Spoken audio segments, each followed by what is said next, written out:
welcome to day 2. By the end of today, we will give away $200,000 more. Say goodbye to half of our competitors and be left with the final 6 for our final day. Day 2 of the Clash Royale League World Finals starts now! This is 2 players with very, very different play styles. Sandbox moving on to the next round of the winner's bracket. Oh my word, will it burn it all the way down? It's done! Oh my god, it's it done. does! Mighty Miner changes it up! And there's the rocket! There's the rocket! Has done Queen! it! Oh, the Queen almost got the shot! I don't know what KK's gonna do to stop this push.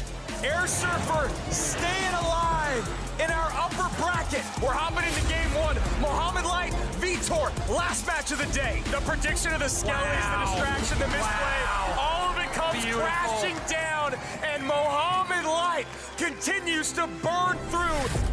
We have our top 6, our final, the best players in the world. We'll see you back here tomorrow where we crown our Clash Royale League 2022 World Champion.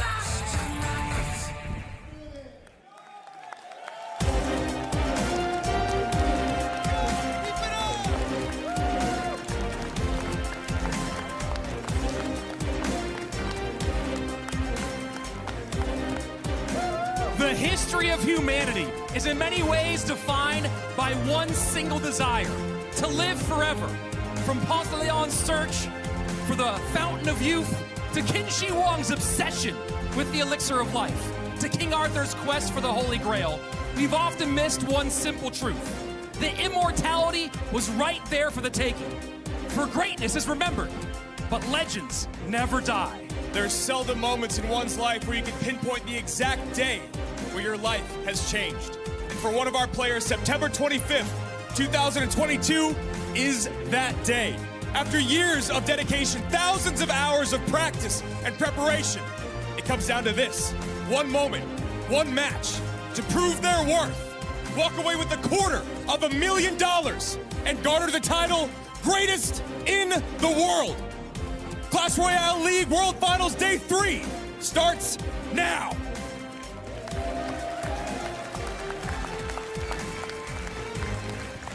Thank you, Rich. Thank you, Andrew. I am Joshua A.C. Sharon. To the right of me is Jackson Juicy J. Wall. We are very excited. Day 3 of 3. Someone is going to be crowned the world champion today. But before we get into the games, we need to see how this tournament format works. As we see right here, 16 players are competing in this double elimination bracket. Same format as always, best of 3 matches using the dual format. If you use Hog in game number 1, we can't see that Hog in game 2 or game 3, and then the last player standing will be crowned champion. So, are they playing for free? Are they playing for money? I'm not sure. Juicy, what's happening? Let's check out this prize pool. So, grand prize, $250,000. We all knew that. For the players right now, they all have $50,000 secured. 4th place, 65. 3rd, 80. 125 for 2nd. And once again, first prize, $250,000, $250,000. $250,000, that is a lot of money. Our first 10 players have been eliminated right here. Let's take a look at the overall bracket to see what matches we are going to be seeing today. In the upper bracket, we have Sandbox going against Samuel Basoto. That is going to be our match of the day, in my opinion, so far, until we see all the others. SK Morton and Air Surfer are also in the upper bracket. All 4 of those players are undefeated in this tournament. In the lower bracket, we do have... There it is. Okay, we do have Mugi and Mohamed Light. They are both waiting to see what is going to happen early on in this tournament. Juicy, what is, I mean, we have 2 matches already shown so far. Which one do you think is going to be the more enjoyable to watch? The most important match here, the one that I'm most excited to see, is that losers bracket final. I would love to see a Mohamed Light versus Mugi rematch in that losers or lower bracket. Yeah, that's right. That is going to be fun. I need to take a look at the casters' predictions, though. I think I've been struggling. I kind of look away because it's not fun to see me lose. And then right here, we all think the same way. Sandbox in game number 1, Morton in game number 2. I get it. You know, it makes sense that all of us chose the same way, but it really could be anybody's games. Absolutely. Air Surfer and Samuel, definitely really good picks as well. Fascinating tournament brackets, fascinating matchups. I would love to see how our tournament predictions end up working out. Yeah, so right now we are about to get into the action. Andrew, who do we have? They've taken down Titans along the way, but still they stand unwavering in our upper bracket. A win here secures a top 3 finish and $80,000. Please welcome Sandbox and Samuel Basoto.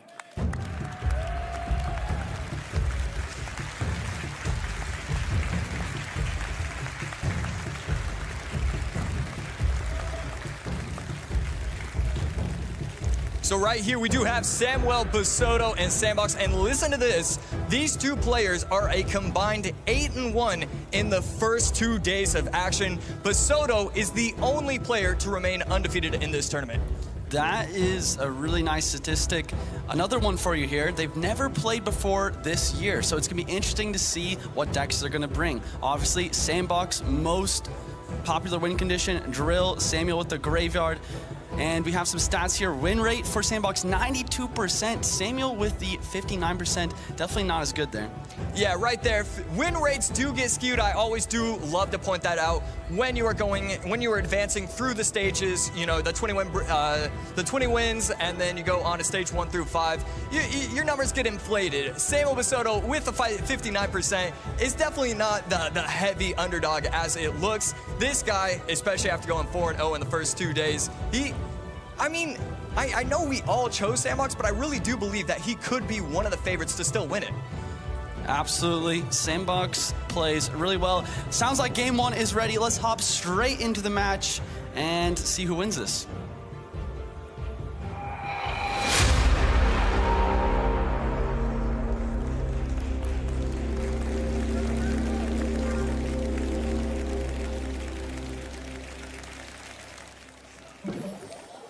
We do see the mortar out from Sandbox. Skeletons in response from Basoto. Archer Queen as well. Should be able to clean up the mortar very nicely. Will it be able to get the shot? And it does. Archer Queen slightly damaged. Sandbox has to respond to this. A pre-log, huge pre-log here. That's just some really very, very nice prediction play, even when you don't even know your opponent's deck. And right there, messes up with the Fire Spirit timing. Not going to be able to get the jump on top of the bats. Played just a little bit too early. Log in response from Basoto. That he had a lot of potential with that push. If he could have got the Fire Spirit, I think we would have seen 2 to 3 to 4 more Hoggies shots. Yeah, if he could have got that Fire Spirit connection, that would have been a lot of damage on the right. Notice that 3-card cycle from the Archer Queen as well. Cycling back to that log, really clutching up that defense from that counter push. Archer Queen already played once again in response to the miner. Poison going to come out, trying to take out most of the Archer Queen. Not entirely, though. Now will Basoto try and set up his push? He does. Earthquake coming out. This is very aggressive from Basoto. Will be able to activate the ability, but it's not going to put in that much work. Log to clean it up. Bat's getting a lot of value in this matchup right now. Samuel needs a way to find that Fire Spirit connection on the bats if he wants to break through for a massive amount of damage. 400 HP separating the two players, so we do see the Royal Hogs, the Quick Cycle, Archer Queen, plus the Earthquake. Will Sandbox be able to defend properly, knowing that whenever he doesn't have the Skeleton King plus the log, or the bats plus the log, he has to use Mortar against that Earthquake? I think he will. Mortar's one of those buildings that have a really nice time versus Earthquake just because of the sheer amount of health that it has. The other thing that you can be doing potentially is going for that anti-Earthquake placement and using something to push it over like a log or maybe even a skeleton arm. Right there, Poison plus log will be able to take it out, but not before the Archer Queen puts in a beautiful amount of damage. Skeletons do stack up onto the tower, getting 1 shot, 2 shots right there. Earthquake coming out on top of the Musketeer. A little baby push on the left side, but I do believe delivery is in cycle, and that is the case. Going to clean that up very nicely. Not a lot of pressure so far from Sandbox. Really nice job of going for those minor bats combos when the Fire Spirit's out of cycle, but Road Delivery is going to be cleaned up very nicely once again. I really like how Samuel's doing a good job of just distracting this mortar constantly when it's coming at the bridge here. Cannot let any sort of connection like that happen. We saw yesterday that the Archer Queen was able to get pushed by the Hogs. Today, the Archer Queen does not get pushed. Royal Hogs make it to the tower, 732. And, I mean, we are going to see a little bit of damage on the left. I like the second mortar. I think that's absolutely what he needs to be doing. Skeletons will be able to take the aggro of the mortar shot, and the bomb turret will be able to help out and clean it up very nicely. This is a massive amount of pressure. Sandbox is doing a great job of trying to get back into this game, but now he has to defend this round of pigs. Right there, Royal Hogs plus EQ. We need another card. Skeleton Army plays beautifully. I don't think any of the Hogs will make it to the tower, so that's a very difficult interaction. If he doesn't play it at that exact timing, at least one of those Hogs will be able to hit it. Or if you play too fast, obviously, Earthquake takes out the entire Skarmy. Sandbox going for the Skeleton King to try and predict the Royal Hogs, but Samuel's just going straight for Earthquake and Log Cycle. Here comes the Miner Bats combo. Roll Delivery going to drop on everything. Misses the Musketeer, though. There's 2 bomb towers on the field right now. I don't see this mortar locking on. Basoto will be starting off his tournament 5-0. There we go. Basoto takes the tower out with the Earthquake Log Cycles throughout the end of the match. I mean, it was really throughout the middle of the match. He was just using the Earthquake, using Log. He got that early bit of damage, and when that mortar wasn't in cycle, and he only had that SK plus bats, he got so much damage. Absolutely. I think Sandbox was a bit nervous there. His cycle was a little bit slower.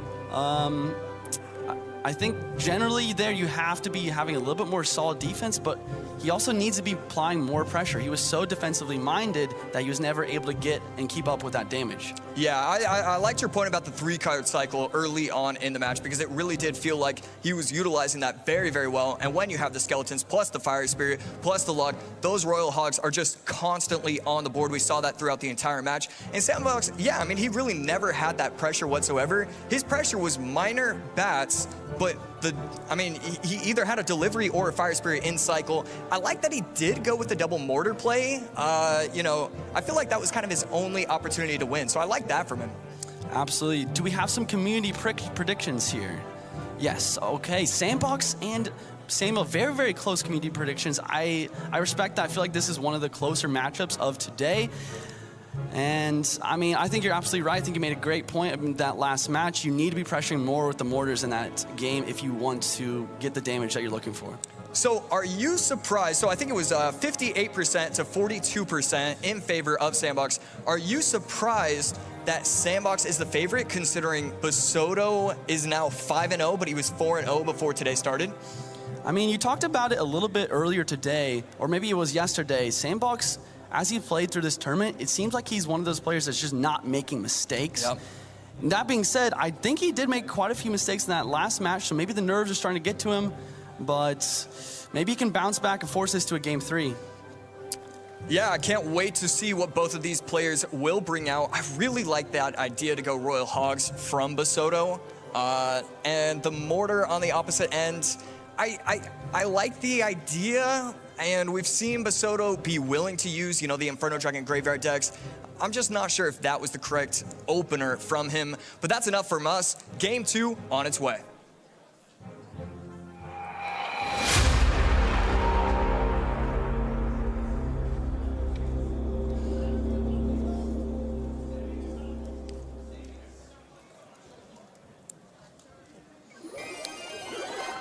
Tombstone in the middle from Sandbox, starting it off here, maybe going back to some comfort, maybe a Royal Giant deck here. Arrows come out, so most likely not. Most likely going to see a Lava Hound from Sandbox. And Sam, with the Ghost and the Barbaro, would most likely be playing some Drill in this situation. Yeah, especially after we do see that Giant Skeleton. Sandbox does have the most impressive game, in my opinion, when he lost. I think, his only loss before just now, he lost with RG against, I think it was a Mighty Miner Mortar deck, and it was just so impressive how he just controlled the entire game. And right here, Giant Skeleton will be able to make it. So as soon as I say something great about Sandbox, Giant Skeleton on top of his tower, he cannot afford to make that mistake. I can't believe that just happened. I think the nerves are getting to him. He played perfect the first few days, and now making big mistake, not pulling that Giant Skeleton with the Tombstone. Those are the kind of things you just can't be doing in a matchup like this. He's not out of it quite yet, though. He does have a very nice Lava Hound beatdown push that could come in once we get into double elixir. Looks like he's just going to sack this tower and send it straight for the Lava Hound. Yeah, and that has to be just gorgeous recognition from Basoto right there. He knows how he can go in with Ghost. Sandbox isn't in, a prime position to be able to defend that. And right here, this Hunter will be able to put in so much work because he's just going to kind of haul everything at the bridge. You can't really place anything behind it, otherwise you're giving way too much fireball value with the Hunter. Giant Skeleton perfectly protecting the Hunter here. Gonna blow up all of those lava pups. Mighty Miner building not really getting much done here. Sam's going kind of for a desperation flying machine at the bridge here, and it's just not gonna be enough. Sam has quite a bit of elixir to mitigate and distract. 16-25, still the HP remaining on Basoto's first tower, and 50 seconds left. I mean, we are 50 seconds away from seeing Basoto make it to, I believe it's the top 3. I mean, already guaranteed. No, maybe I'm wrong. I think he is already guaranteed 80,000 if he does that. But right here, we do see the mirror on the left side. I like that he uses the first one on the right side. The Hunter is out. Now he has that chance. Mighty Miner is going to get picked up by this Fishman. Very well played. Both players are going all in with both of their respective pushes right now. The thing is, Sandbox needs 2 towers since this right-hand side tower is going down. There's 2 giant skellies on the board, and RG, I don't think he can defend this. Yeah, we do see the double Hunters, the double giant skeletons, the single RG, all on top of the tower, the double RG. There it is, 15:52 if the bomb explodes, not gonna matter. There we go, Basoto takes the 3 crown, takes the set overall. A beautiful start to the day. Samuel Basoto, he was not the favorite going into this match. He does not care about the community predictions. He is undefeated on this weekend. I did not expect it. I don't think anybody did. All of our casters' predictions took Sandbox there.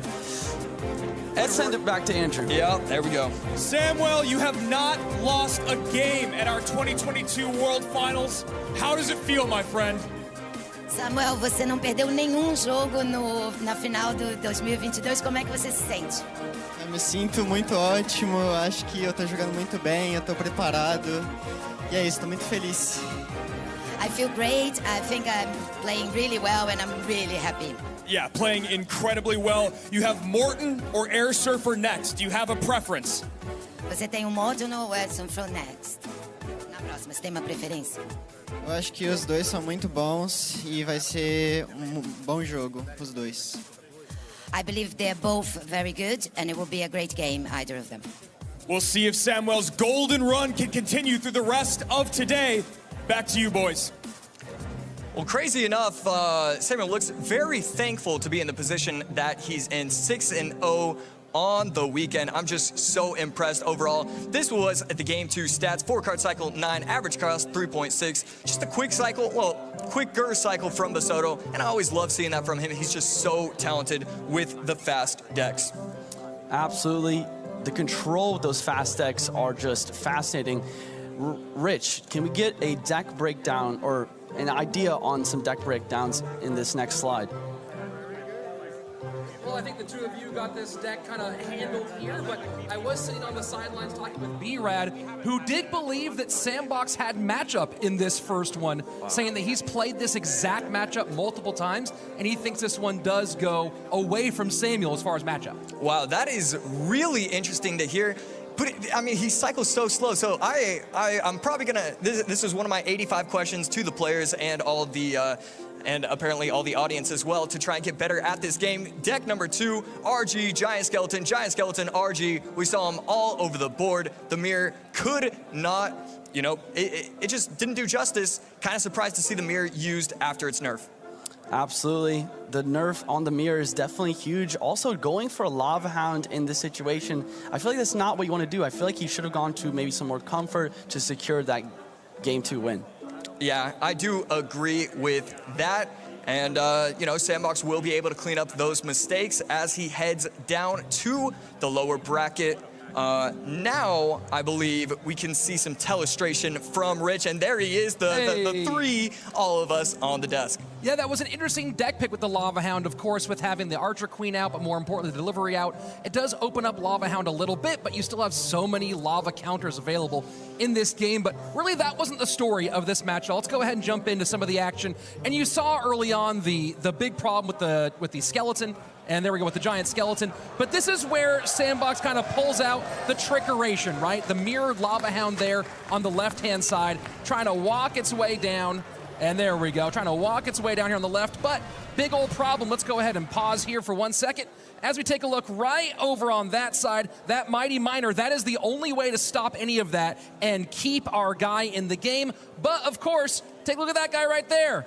Our fisherman, what does Fish Boy do? He goes ahead and pulls that Mighty Miner away from the defense. Lava Hound plus the Mega Minion on the left-hand side, gonna go ahead and get the tower down, but here is the finishing blow. He couldn't get that Royal Giant off the board, couldn't control the giant skeletons because, of course, Mighty Miner gone, thirsting for Elixir, and this is the moment where Sandbox knows he has to go from the winner's bracket down to the lower bracket. Still alive, but you gotta wonder where his nerves are after a match like this one. Yeah, absolutely. I think, I think he can feel okay with the overallness of how he played, but I do think that he just has to take a look at the decks and figure out if he just wants to adjust his game plan. Next players are ready. Andrew, what do you got for us? They met back in 2018, one on TSM, the other on SK, but they've remained friends ever since. They even had lunch together today. But at the end of this best of three, only one will stand and be in our top three. Please welcome Morten and Air Surfer!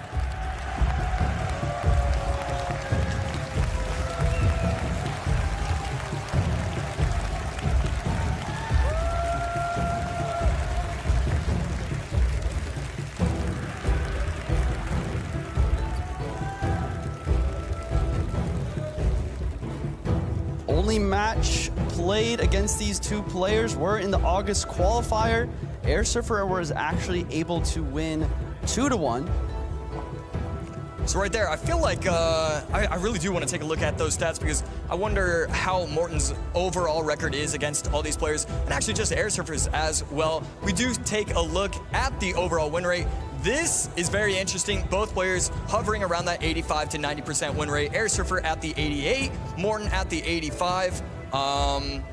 So yeah, I think you were able to tell who was playing in game number 2 just from the crowd erupting. I thought that was brilliant. I looked over to my back left, and there, wouldn't you know it, Morten was back there, and the cheers erupted. Always nice to see the energy in the crowd. These players are so evenly matched. Obviously, they both have a lot of stage experience as well, so hopefully they have their nerves under control.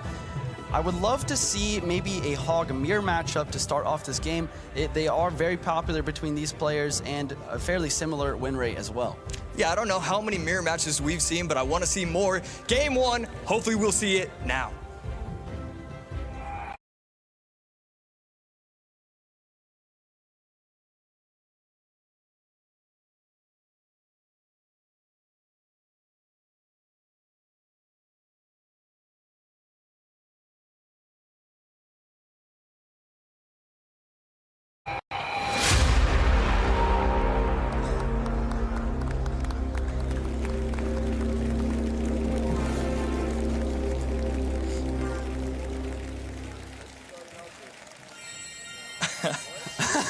Both players throwing out the good lucks, and wouldn't you know it, Air Surfer throwing out the pig with the gold emote, his favorite emote of all time. And yeah, I love that for him. He found what he loves, and that's great to see. Not everyone is able to do that. Speaking of what we love, looks like Air Surfer is going to take what deck Morten loves most, log bait, and Morten's going to be using what looks to be a drill bridge from, no, a drill from Air Surfer as well, so maybe we will see a mirror matchup. Right there, wall breakers will not be hit from the Dark Prince. The E-Wiz will come out in response guards to clean up the cannon cart, and just a Dark Goblin for the E-Spirit, and I love that placement right there. Fire Spirit is not going to allow the Dark Prince to get the dash on top of the tower, but it's also not going to go to the Dark Goblin because he plays it on the outside tile. I absolutely love that play as well. You still got to be feeling pretty good if you're Morten right now. This Barbarian gets a shot as well, a decent damage lead, and that's what you're looking for in a mirror matchup like this. Right there, drill cycle to the right, and again, we do see the wall breakers, same lane, so you have to wonder when he's going to try and switch that up. We do see the NATO plus Golden Knight. That's going to be, I mean, technically an 8-4-6, especially when he's going to be able to defend the guard, so that's kind of just a good spot for Air Surfer. Air Surfer just wants to continue to keep up the pressure, especially in single elixir. I think the later this game goes on, the more it will be, or could be, in Air Surfer's favor. He is going to be having a big spell in this version, whereas Morten is really going to be relying on those Golden Knights and Magic Archer connections. Right there, Dark Goblin will be able to clean it up very nicely. Valk on top of the cannon cart. Drill plus Dark Goblin, and hopefully, are we going to see the wall breakers? Not going to happen. 1 minute left. How does he want to respond? He was on top of the Dark Goblin. And right there, Air Surfer down 275 HP to Morten. The other thing to really think about here is how these players are counting each other's drill. Morten always having that Dark Prince in cycle is very, very useful. On the other hand, Air Surfer has the Valkyrie, which can be pulled by the Tornado to maybe get some Goblin connections in the future. Fire Spirit not able to protect the Dark Goblin, but a brilliant fireball from Air Surfer allows the Valk to fully take out the Executioner. And yeah, now, I mean, we're fairly tied up. Valk is always going to provide a lot of value on defense, and this Dark Goblin is so hard to stop. You have to assume that Air Surfer, I mean, the game just gets so weird with this deck. I mean, every time we can say, oh, this player has matchup, these drill decks are just so funky and just kind of win sometimes. Counter activation from Morten, that's an absolutely beautiful play. It's going to help out quite a bit in the later stages of this game. Big counter push from Air Surfer, though. Let's see if he's able to cycle back to a drill. He is. Big counter push. Let's see how the damage ends up here. Wow, you hear the crowd right there. Executioner played brilliantly, able to take out the Valk, the Dark Goblin, and I think it was the Fire Spirit as well. Only he can play it. I say that because I was looking over the games from, I think it was game 2. Exit gets the shot, and another one, Another one! Wow. That's a lot of damage. Another thing to remember in this mirror matchup is the true red, true blue interactions. As we can see here, Air Surfer is always, not able to get that Goblin shot. So this Gold Knight is doing a lot of damage as well, though. Morten has a very solid lead right now. Yeah, Air Surfer just cannot stop this offensive pressure. Inferno Tower at the bridge, and that's just going to be zapped by the E-Wiz. We do see it was able to take out the cannon cart, so I guess it was able to do what it was supposed to do, but now it's just awkward. You see more troops crossing the bridge in a good spot. A nice little NATO. Dark Goblin not going to be able to provide too much value. Dark Goblin my goodness. Oh my god, these Executioners are absolutely destroying the tower. Air Surfer needs to be preventing as much damage as possible. He still has a very small chance to win just because Morten does not have a big spell. Wallbreaker does connect. Anything can happen, but he needs to start clutching up on the defense, like I said. Yeah, are we going to see the Valk on top? There it is. We are going to see the Valk on top. Cannon cart not going to be able to matter. Drill on top. We're just yet now it is. Morten takes game number 1. The drill without the giant skeleton, especially after the nerf. We do like seeing this new variation pop up. Morten with a brilliant game number 1. Once again, the crowd is going wild. Morten played absolutely fantastically in that match, always relying on the cannon cart to block up that lane, using the Dark Prince, saving it for that drill, and then going on offense with those tornadoes to pull away Air Surfer's units to clutch up that first match. So one thing I would like to say is, do you think the crowd is hyping up Morten a little bit too much? Because every single time he plays the card, the crowd is hyping him up. I think they can take a slight break every once in a while. Yeah, I mean, if you're Morten, you know, it's one or the other. Either the crowd, when they're cheering really loud like that, makes you a little bit nervous, or maybe just pumps you up and gets you playing at a level you never would have before. Looking at Morten right now, he's looking confident. I think it's the latter. Yeah, you know, he's got to feel great. Let's take a look at the caster predictions, or actually the community predictions. There we go. SK Morten with 69% of the vote, Air Surfer with 31%. And yes, we are in the winner's bracket, but yes, it is Morten. It does make sense that it's going to be 70-30, and I think that's fair. It's not overwhelming for Morten, but, you know, I do believe that everybody thought he had the advantage going into this match. Not too big of an advantage, but 70-30 sounds about right to me. Morton's just got a lot of experience. He's a 4-time world finalist, and he's just so confident on the stage. The other thing there is, I think he has a huge community behind him. I think there's a lot of people back home rooting for him to take this W and maybe even win his first world championship title. Right there, I just love looking at these two players on stage because they're so stoic. They're ready for the moment. They're not thinking about anything else. It is awesome to see two competitors just in their element. And it's great to be able to say that about Air Surfer because that is a player that, you know, it used to be, oh, stage fear, you know, does he have the presence to be able to pull this off? And now, especially after this performance in this weekend, we can understand that when there is a crowd, even if it's against him, he can still pull this off. Absolutely, that's what you have to do if you want to be at this stage. You have to turn yourself into an emotionless robot to be able to play absolutely perfectly and not make any mistakes and not let the losses or anything on the outside get to you. Yeah, I like that robot. I mean, that's exactly what you need to be doing. Game 2 on its way right now.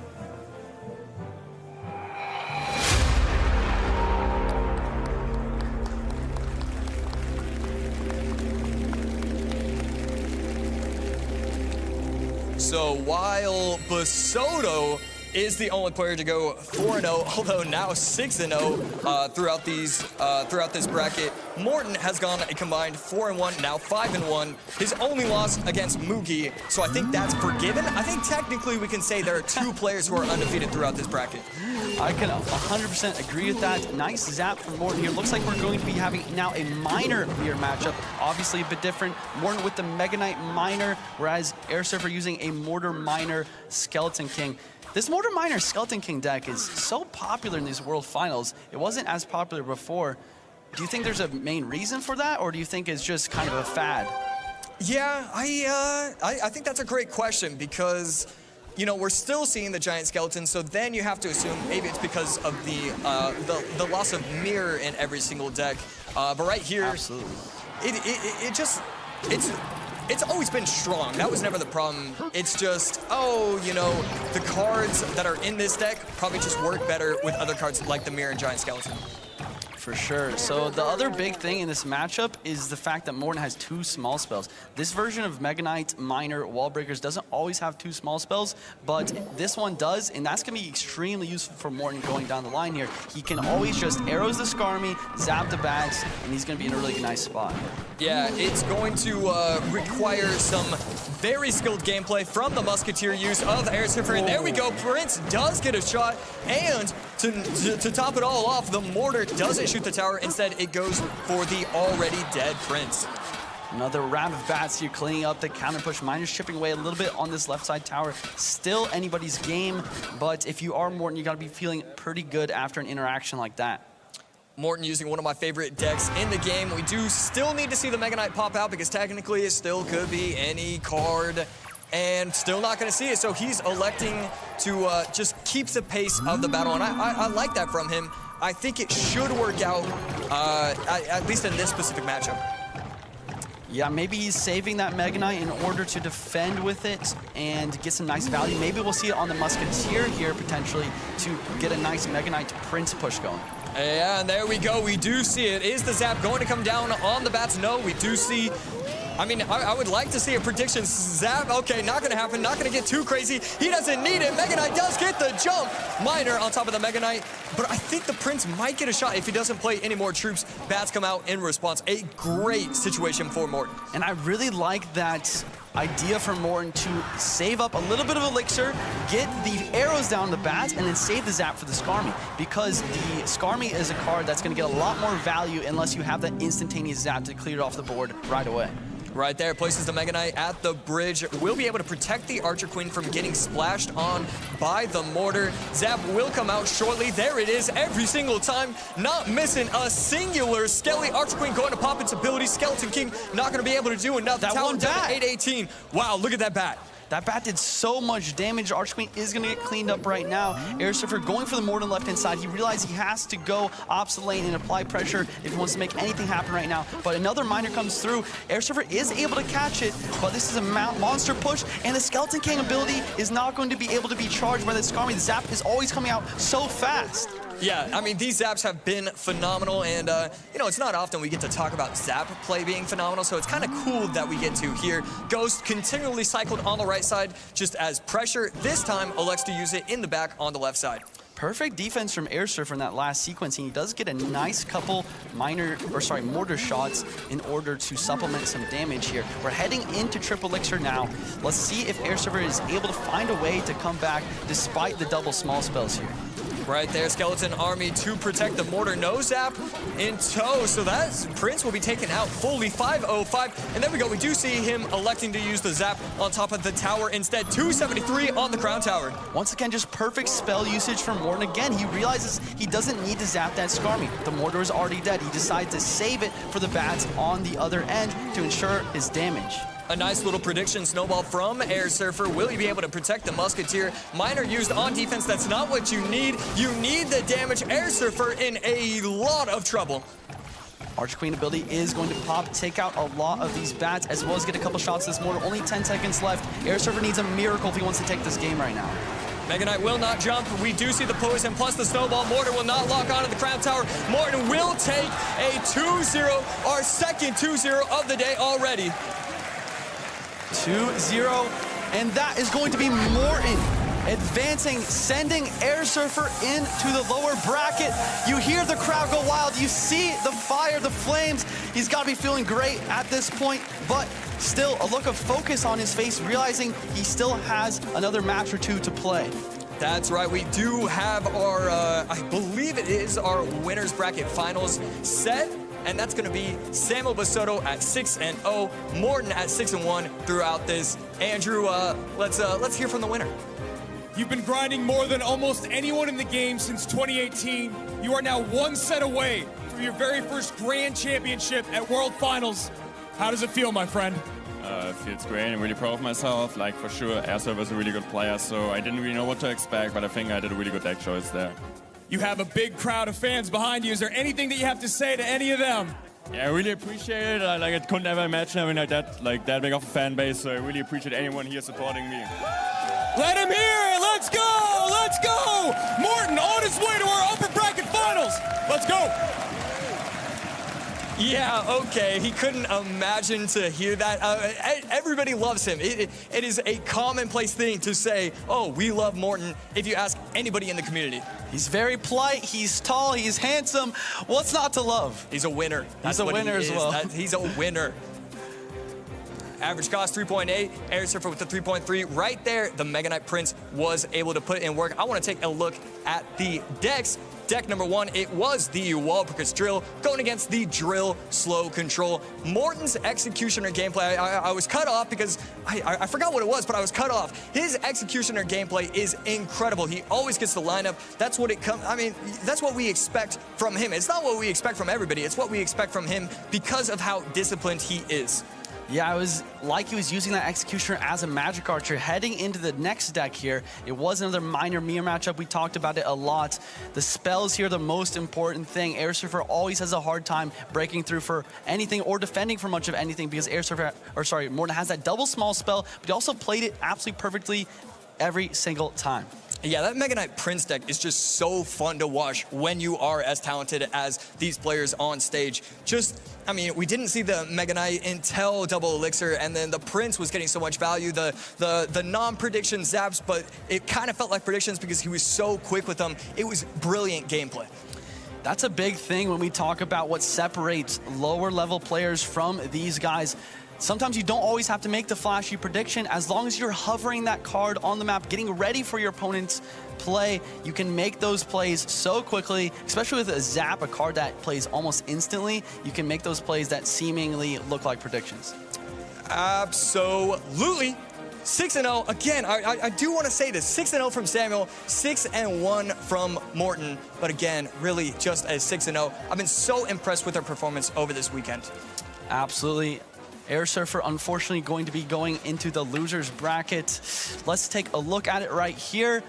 Samuel and Morton are going to be our uppers final. They are going to play their match and advance to whoever's winning that lower bracket. Yeah, that's right. $80,000 guaranteed for the both of them. Very happy. And there we go. We do have the lower bracket finally confirmed. Cal Sandbox going against Mugi, and Air Surfer going against Muhammad Light. Those are going to be some incredible matchups in the lower bracket. Absolutely, and nothing against Sandbox, nothing against Air Surfer, but I really, like I said at the beginning of the broadcast, I really want to see that Mo versus Mugi matchup, and whoever's going to be playing or winning that is going to be moving on to that upper bracket and final. Yeah, I know. I can't wait to see what's going to happen throughout this day. Rich, who do we got next? It's time for our field of contenders to go from 6 down to 5. In our first elimination match of the day, it's Sandbox versus Mugi.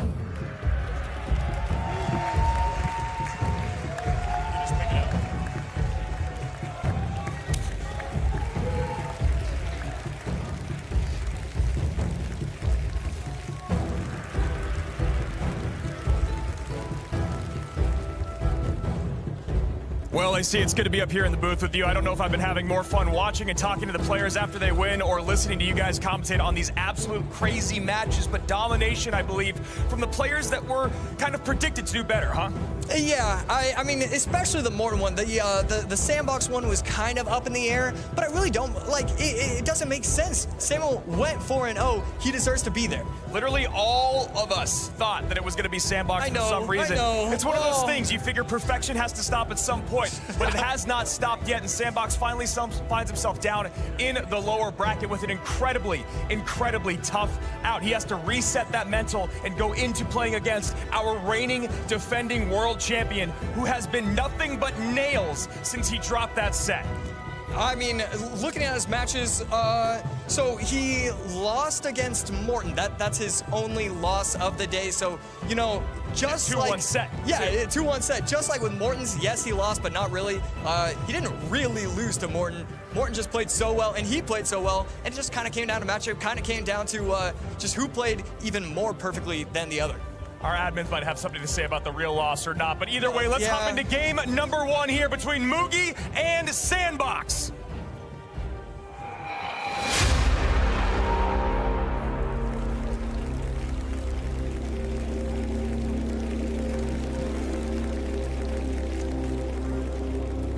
As Josh just mentioned, it was Morton who took Mugi down to that lower bracket in the 2-1 set.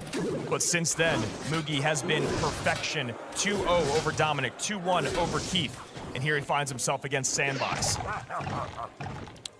Yeah, real losses, my phone calls. I'm starting to think that, like, every time I talk on stage, I'm just lying. Well, we have something in common then, my good friend, as this giant skeleton works down the lane. And right there, the bomb will be able to go off on the bowler, not able to place it on the right side. So fortunate for Sandbox, unfortunate for Mugi, and we're just going to see a full reset mortar out from Sandbox. And how does he want to respond? The Golden Knight. So almost looking like Bowler, Loon, Freeze. We see the Golden Knight, though, come down here, and would have been a bit of a throwback to the day of Mugi winning his first ever championship, but looking more like Graveyard at this point. Yeah, Golden Knight always gets kind of weird because a lot of players expected Golden Knight to start activating King Towers like crazy. That is really not the case. It's very difficult for that interaction to work out. The Ice Wiz plus the Inferno Dragon had a lot of success for Samuel yesterday. Now it's Mugi's turn to see if he figured out that combination. And I really like the idea of Mugi going and playing something that is so control-oriented in this first game. He knows that he has the confidence riding with him. He knew whoever he was going to play against was just coming off of a loss. So what do you do in game number 1? Completely control the match. Have them play your game. Wow, a great use of the ability. Archer Queen going to get 1 shot and a second and almost a third. Yeah, tower's down to 1838, and I think that mortar is going to get another shot. That's the craziest part. It will. There it is. Another shot comes in. And Sandbox finds himself in a large lead with no damage taken, but we are getting into double elixir. This is when Mugi wants to turn up the heat. Yeah, this is when it all counts. Can Sandbox continue to defend properly and just get a little bit more offense? We saw his match against Sweep the other day when he used the mortar, when he used the snowball. It was just brilliant defense after brilliant defense. He wants that same situation to arise. And I really like that Sandbox decided to go with mortar. It's one of his strongest win conditions, but he decided to change up the deck. The Skeleton King just wasn't doing it for him. In Sandbox's career in CRL competitive this year, he's ran mortar 18 times with an 89% win rate. So you got to stick with your comfort, especially coming off of a loss. But I love that he changed it up. That Skeleton King deck just doesn't seem to be working today, at least. Man, I love these Archer Queen abilities used right here. It is able to take out the Baby Dragon, able to take out the Golden Knight, and with the help of the Poison, able to take out the Inferno Dragon and the Baby Dragon. A great use of the ability, a great use of the card. AC, Sandbox has such a massive lead at this point. He knows Moogie doesn't have a big spell. He's playing these defensive mortars. He's going to get minor chip when and where he can. Can Moogie steal this by a pile up at the bridge with that GS? Right there, Giant Skeleton will not be able to block it at the bridge. The Golden Knight will be able to get the dash on top of one of the guards, the tower, and the Giant Skeleton. At this point, we saw this, I think it was Samuels versus Lucas, where the game was completely controlled, but then it just gets weird. Once the bowler really starts to have its way on the map, starting to take out troop after troop, it becomes difficult when you're in Sandbox's position. He does have a chance, even with this deficit on Moogie's side. Great poison there. Resets the Inferno, pushes into the poison as well. AQ up high to set the line. And right now, Sandbox is just firmly in control. The way he has used his AQ has really just won him the game so far. Always placing it at the bridge, even when he can't, you know, it's not providing too much value, but it's just walking around and it's just kind of halting the game overall. The AQ and the Giant Skeleton has been brilliant from Sandbox. An ocean of blue crossing the bridge here, and now Sandbox may be finding himself in trouble. Gets right back around to that Archer Queen ability will be enough. Freeze comes down though just in time, and a Giant Skeleton once again, but that bowler has been taking classes from the Magic Archer. He's got the lineup. Right there, bowler gets 2, gets 3, can he get the 4th, the 3rd? There we go, it is all tied up at this point. And that's the thing, Sandbox can't cycle the poisons freely because then the Graveyard Freeze becomes that much more dangerous. 30 seconds remaining, cannot use the ability without placing something else, so a mortar comes down to make sure that Golden Knight does not get on tower. Freeze comes in, poison is still there to clean up. He goes to the same spot again. Moogie recognizes and catches the miner. Ice was on top of the miner, 14 seconds left, bowler cycled in the middle. He's gonna have to go in with Graveyard Freeze. I don't think it's gonna be enough though. Sandbox, miner, plus snowball. We should see a defensive. Poison defensive, poison defensive. The poison comes down in time. That's enough. Sandbox takes game 1 off the world champion. Moogie did everything that he could, but Sandbox played it too well. He had the 2nd elixir, the 3rd elixir, finally gets the 4th elixir. Poison comes down just in time. I thought the skeletons were gonna stack too fast for it to matter. It looked like the poison was maybe just a hair late, but still Sandbox comes away with it there, and it's all on the back of all the work he put in single elixir. We saw that Moogie started to turn up the pressure. When it got into double, that's what you have to expect when you're going against bowler freeze with GY, but it was all about what happened early, and Sandbox struck early and hard. Yeah, I mean, he got the tower down to what, like 1050, 1100 HP? That was such a good start from him. And I really don't think he had a chance if he didn't do that. I mean, because of that opening spot, that's the only reason he would have won. Like, you saw how close it was there at the end. What happened with Moogie? Was he too aggressive early on? I mean, that deck, I was talking so much about how much control it has, and it really does. With the NATO, with the freeze, with all those units with that much HP. Was it over-aggression?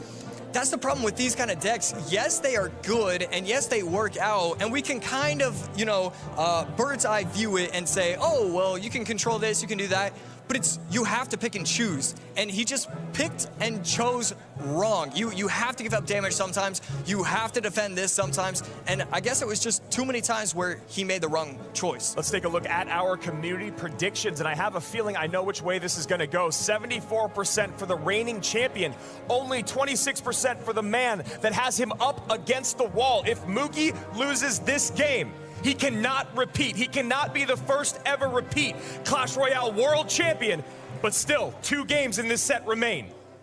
Right, oh man, you're right. We still haven't had that repeat champion. We have not. Oh man. Mugi looking to make history, not only working through the lower bracket, but also being the only repeat champion in Clash Royale history. But Sandbox making it incredibly difficult here at the end of game number 1. And I love, again, that he keeps going back and back to his comfort. He goes back to Mortar, but he's changing up the deck.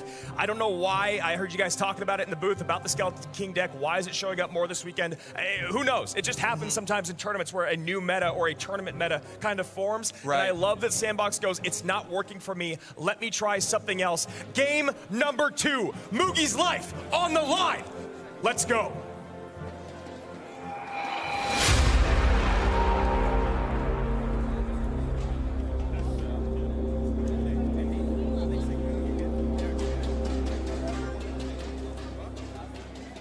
To steal some of Rich's verbiage, this is the moment where legends are made.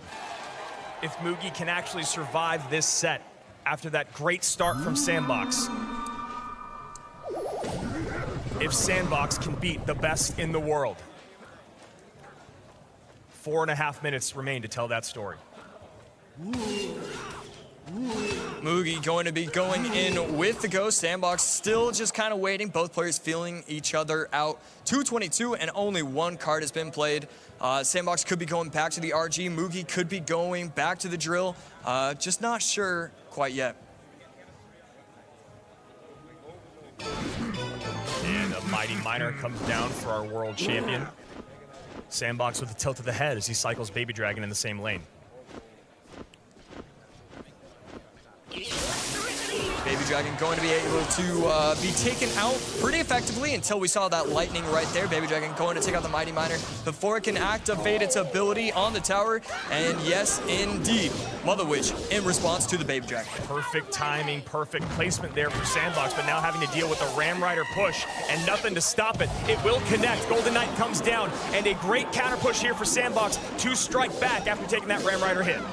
Only down 1 elixir, but 2 cards in on the arena. Can it get out? It cannot get the dash on top of the tower. The bar barrel was played to perfection, able to take out the Golden Knight quickly. The micro from Mugi has been absolutely mesmerizing since last season. Every time he's come on stage or been in an online tournament, the micro is always so impressive. And here, today, game 1, it was missing. Game 2, it seems to be back. And I really like this for him, just to use these Mega Knight Ram Rider decks. I think he's so effective, and he just plays the game differently. It is so fun to watch how he controls the arena. A lot of other players would have put the Mega Knight in front of the Mighty Miner. They would have tried to get aggressive. Right here, he understands what he has to do. Sandbox may be seeing that Keith had a good part of his plan. Running Golem yesterday, he was able to take a game off of Mugi, but that was about all that happened there before Mugi took that set. Wow, that is a brilliant miner plus bomb right there. It takes out the Baby Dragon, the Mega Minion, the Golden Knight. Everything is just erased from the board. Exactly what he's looking for. And Mugi not electing to use the MK in, at the bridge again, just going in for that reset. It's interesting that he continues to do that. Mugi has not run Ram Rider very much in the competitive scene this year, however, brings it out in the most important moment maybe of his 2022 career. And look at that dash from Sandbox. Does get on tower, evens things up, takes the lead, lightning comes in, but Mugi has a decent counter push, I guess. Yeah, I mean, and then it gets fully erased. I was thinking the same thing. It's going to have that beautiful counter push. Not going to matter, though. That lightning was so effective. Mega Knight dashing on top of the Kanaga's shield. Just another unfortunate situation for him. And Mugi is struggling. Sandbox is putting on a clinic in this set. And look at that NATO. Perfectly timed. Mega Knight is not splashing on tower. 90 seconds remain. Mugi needs to make something happen. We are finally seeing a tournament where players are arguing that Golem is good, and Golem is actually being good. We are seeing it with, I mean, it's just winning game after game. This Mighty Miner, while it should be able to put in work against the Golem, Sandbox has been doing a great job of utilizing that lightning, the NATO's away, trying to push it off with another troop. He has done a great job of not allowing the Mighty Miner to take over this game. Only 1 minute remaining here. And another connection comes in for Sandbox. Golem coming down. That's a big push. Mega Knight plus Poison and Ramrider right here. This Ramrider is going to be able to stop the Golem in its tracks. Ramrider plus E was taking out every troop out there. A brilliant setup by Mugi. Yeah, and that was an excellent lightning by Sandbox to make sure that Ramrider did not come on through and create a threat. Now an MK, Royal Ghost, Mother Witch push in the opposite lane. Royal Ghost is on the tower. Barbarrel coming down to defend. Mighty Miner in the opposite side needs to be paid attention to. And here's the Ram with 30 seconds. 6 elixir. Will he try to go in with a lightning? No. The cannon cart. The cannon cart is able to take the aggro right there. Mighty Miner. It connects. 1456 down to 1264. Ramrider opposite lane. Sandbox is getting overwhelmed. 1475 lowest tower for Mugi. Sandbox can't do anything. 1170, the lightning will take it down to 1158. That's enough. And there's the NATO to pull it back. 1170. It's over. It's over. No. 1040. That's on the right. Mugi stays alive. Mugi stays alive by 60 HP. Who would have thought we had to watch every single tower? Oh my goodness! There's too many troops. I know. I was looking at the top left, bottom right, top right. Mugi was 60 HP, stays alive, and now a best of 1 for your life. Holy moly! Wow. We got to start divvying out towers to look at because that was just a lot going on up here in the booth. I mean, how many troops was that? Like 85? And they're all heavy too. It was 85 5 elixir troops. 60 HP. Will that number be burned in the back of Sandbox's brain? Or will he be able to recover as he's already shown here in our lower bracket against the reigning champion? 60 HP going to game 3. Mega Knight Ramrider. I mean, that is a phenomenal deck choice. I love when Mugi plays those kind of decks. His control, the way he played it, the Ramriders on defense to stop the Golem from getting to the tower, and even the Mighty Miner abilities were great. That ability plus Poison was perfect. It took out 3 troops. And the spell power on both sides, the recognition, the defense from everything. The toughest thing, though, was for Sandbox to stop those Ramrider charges. He did have a couple times where the cannon cart was able to pull, but other than that, you got to overpower with units, and you got to get that lightning down because you can't really body block that Ramrider with the units that he had. And that was it. Mugi recognized, look, as long as I can create pressure and bait out enough elixir on one side, I can send a Ramrider to the other, and he has to continue to overspend and overspend. Great recognition by the reigning champion, but Sandbox still takes game number 1, Mugi takes game number 2, and we have about 20-ish seconds before we go into an ever-important game number 3. You have to, it's so weird, and I would love to just deep dive into that match because could we have seen more lightnings on defense, more lightnings on offense? There's so many, that match has a million different ways it could have ended. That's the greatest part about it. When it's 60 HP, anything can change it. Anything can flip that on a dime. And again, you wonder, will that number be burned in Sandbox's brain, or will he be sitting in glory after this game 3?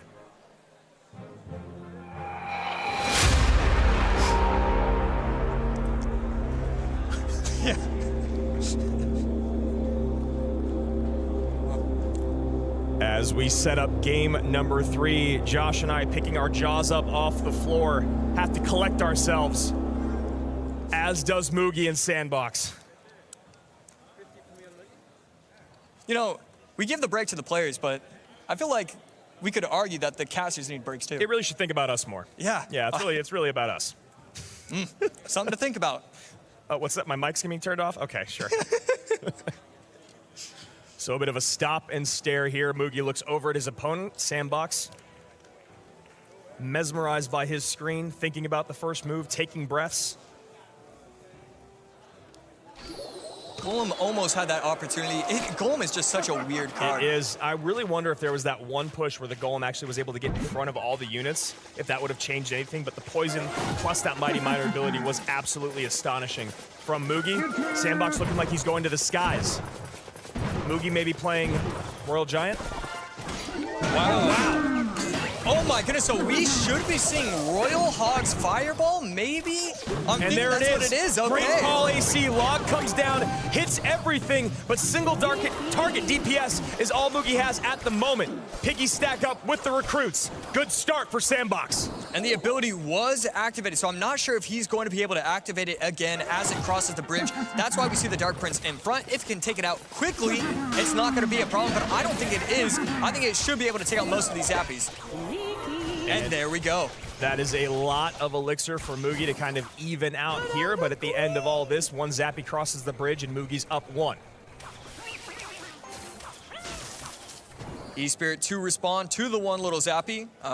Just didn't want to take that damage. Already taken about 1,000 damage, but 1,100, that would have been too much. Yeah, 1,000 damage already early in, and a Royal Giant comes out for Mugi. He's had some of the most impressive Royal Giant play, and mirrored Zappies. That's got to be very frustrating, but a Lightning on top of the 3. There's the 6-man. We'll see how Mugi deals with this counter push. Yeah, that's a beautiful use of not going for the tower. You've got to take all the Zappies out of the board. And right there, he was able to get a lot of damage, just getting the game close. And that's what he wants. Archer Queen will be able to pop its ability. Left side 1854, right side down to about 2,300, 2254. Sandbox has run Royal Hogs 29 other times, and he has an 86% win rate. Those are not numbers you want to see if you're Mugi. On the other side of it, Mugi, 21 attempts with Royal Giant with a 76% hit rate. And an overwhelm here on the left-hand side. Sandbox knows that he only has Lightning as the big spell. Archer Queen plus Dark Prince able to take out all of the troops. There we go. Archer Queen taken out. And right here, this is kind of a weird spot. If Archer Queen had been fully taken out, that would have actually been better for him. He would have been able to activate the ability. Although right here, 1 shot, 2 shots, and a 3rd. So while I say it's better, you know, it's still kind of up in the air because he's going for that right side, technically. Mugi down by 330 HP. 1 minute and 45 seconds remain. Another setup here at the bridge. Mugi snipes that flying machine with the Lightning. The pile up on the left-hand side, stopped by the Fish Boy. Not able to protect it, but that's okay. It does hit the tower and not able to activate the King Tower right there. The E-Spirit, if it had been played low, would have been able to activate, and that could have been a really good spot for him. The 6-man comes down. Mugi takes that Lightning value once again on top of the Flying Machine Princess Tower, taking rid of one of those shields. AQ runs into a wall of red. That is really good timing with the Log plus E-Spirit, not going to have to worry about the right side. Fisherman into the middle, and 1422 to 1961, still 500 HP, and we saw the earlier Lightning cycle, so we could see him try to Lightning out and then possibly go for 1 RG, but we could just see a Lightning out. 1644. 1422. Sandbox going on the offensive. Royal Hog split. Arrows coming in. Hunter plus Dark Prince there to catch. And that was a lot spent for a little. And right there, you have to wonder, should he go in with the double Royal Hogs? Right here getting aggressive, and I love that for him. Fisherman is able to make it to the tower. On the tower. The Brawler, he gets a mirrored Brawler down, but the Fisherman gets in a lot of damage. There's the Lightning, and the Royal Giant gets another shot in. Sandbox shakes his head. 20 seconds left. Archer Queen crossing the bridge, not going to matter. Fisherman in response. You have to wonder, should he have been more aggressive? Hunter on top of the flying machine. Left side, another flying machine in the pocket. Does not get on the Hunter, and Sandbox knows it's over. Mugi survives on the back of a 60 HP win, and he stays alive. His control in these final waning seconds of each and every game, no one else would be able to do it but him. The composure, the decision-making, the excellence, that is our world champion. Rich, save us, my friend. I need to catch my breath. All right, here we are with Mugi. First, Mugi, in game number 1, you used bowler freeze. You go to that in a lot of tight situations. Why do you love that combo so much?